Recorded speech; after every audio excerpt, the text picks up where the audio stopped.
Hello, welcome to another episode of Synergy Flavors Trendcast. My name is Alex Masumoto. I'm a marketing specialist at Synergy Flavors in the US.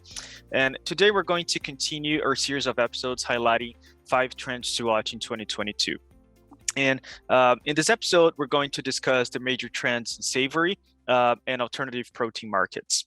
To walk us through those trends, we invited Genesis Pierce, our marketing, insights, and communication analyst. And we're also joined by Tim Gordon, our senior applications technologist, both here located in the US.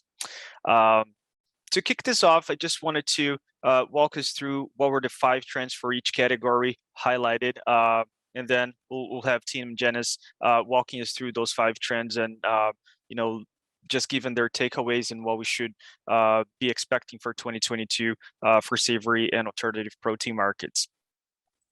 So starting with savory, we highlighted sodium reduction, mushroom mania, Japanese flavors, the return of everything, and functional ingredients.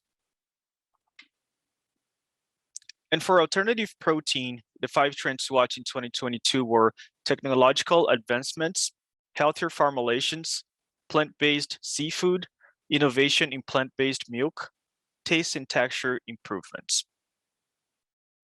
Team, let's start with savory.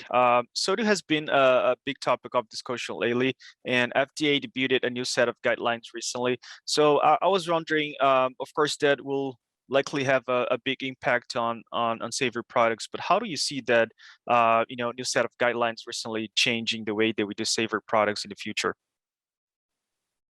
Thanks, Alex. Yes. So in terms of sodium reduction, it has been a big driver in the past 10 plus years. And in terms of new product development, I see a lot of products turning to flavors or other sodium reduction technology, which will essentially drive the industry to meet the consumer's expectations of reducing sodium to the FDA guidelines of 12%.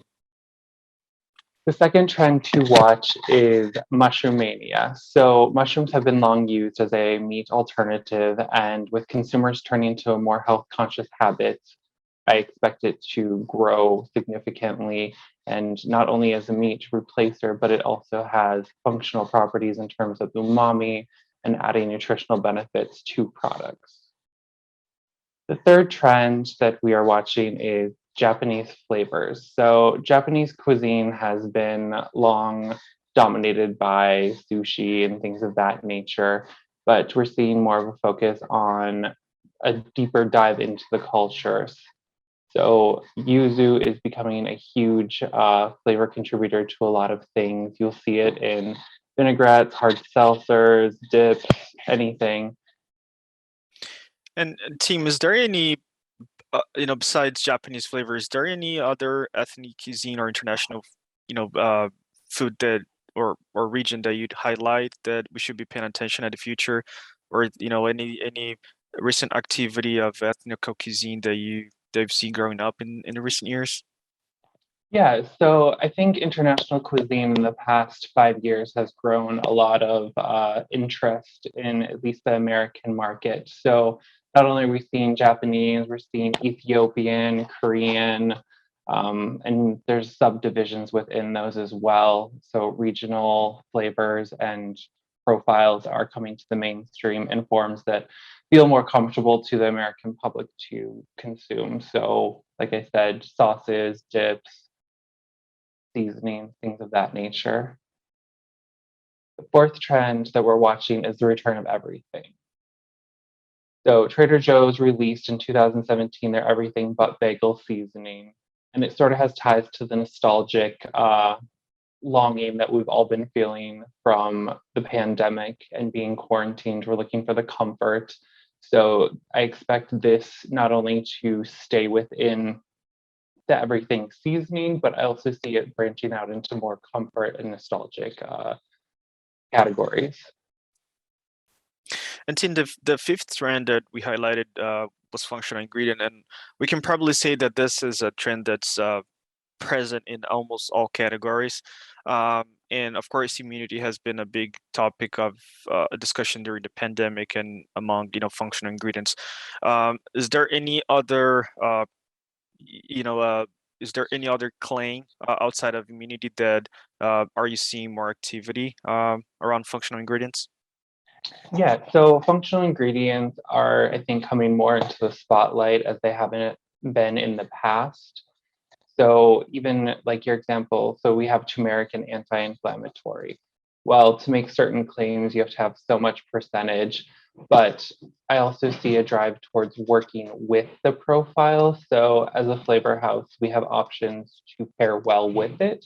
We also have options that we can use to mask. So even if it's not turmeric, high protein, um, caffeine, things of that nature, we have the ability to help in the products. Awesome. Thank you, team. Um, and Janice, we have also a few questions for you, and we'd love to have you walking us through the alternative protein.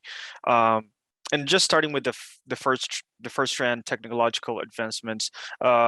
We know that we've come a long way in alternative protein, by now, but yeah, what we expect to see in 2022, and how technology can help this segment moving forward.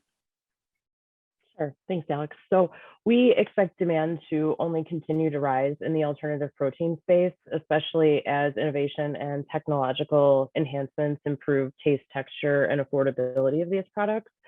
So looking ahead this year, we expect to see more advancements in cell cultured or lab grown meat, fermentation, and plant molecular farming. So for example, Eat Just and Upside Foods are basically ready to launch cell cultured meat in the US in US restaurants as soon as approvals come through with the FDA and USDA. And then fermentation technology, we're seeing Brave Robot is making whey without cows, and the Every company is now making animal-free egg white protein. So along those lines with advancements, our number 2 trend is healthier formulations. So while consumers are turning to plant-based to be healthier about what they're putting in their bodies, the problem with plant-based food is often it's too processed and it's got higher sodium levels and saturated fat content. So brands are now focusing on cleaner labels with fewer ingredients, and we expect to see more continuing to follow. For example, Beyond Meat recently launched a new burger formulation with 35% less fat than their original. And I guess, Janice, the next steps of, within alternative protein will be the resurgence of, new products. And the one product that we highlighted here is plant-based seafood. And we don't see that a lot in the market just yet, but is that something that we can expect to see more in 2022? We expect so. The plant-based seafood market is still considered to be in its infancy, but brands are starting to make significant headway, and we like I said, expect to see more this year. In January, there's an Israeli startup, Plantish, that debuted whole cut salmon fillets made from legume proteins and algae extracts. So that's just one example of how things are evolving in seafood today. One other market, so seafood is still in its infancy, and our number 4 trend is all about plant-based milk, which dominates the category, I would say. Almond milk is got the greatest market share, and it's starting to lose that as new innovation happens here. So, for example, potato milk is the latest in plant-based milk, making headlines. It's being reported as a healthier and sustainable alternative. There's a brand in Sweden producing potato milk today, and it's fortified with vitamin D, and we expect to see more innovation in that area. And finally, our number 5 trend to watch is taste and texture improvements. So consumers are grading alternative protein on one thing at the end of the day, and that's its flavor. So obviously, if it tastes delicious, it's going to sell. So if the flavor does not, the product is more at risk. So again, as we touched on earlier, we expect the technological enhancements and innovation in plant-based protein to continue, which will also focus on that taste and texture portion. Alternative meat is going to be expected to become meatier, and we'll probably see more whole cut formats become available.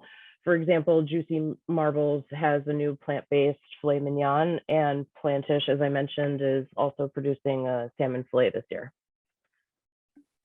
Awesome. Thanks, Janice. That's very interesting, and that's really exciting that we're covering those markets. That's wrap for this episode. We just wanted to walk you guys through the 5 trends to watch in savory and alternative protein. But if you have any questions to Janice or team or to our team about all the trends identifying on savory and alternative protein, please reach out to us. Also, keep an eye open for more category-focused trends in bakery and confectionery in the upcoming weeks. So. I would like to thank Janice and team for participating, and I'll see you on the next Synergy Flavors Trendcast episode. Thank you.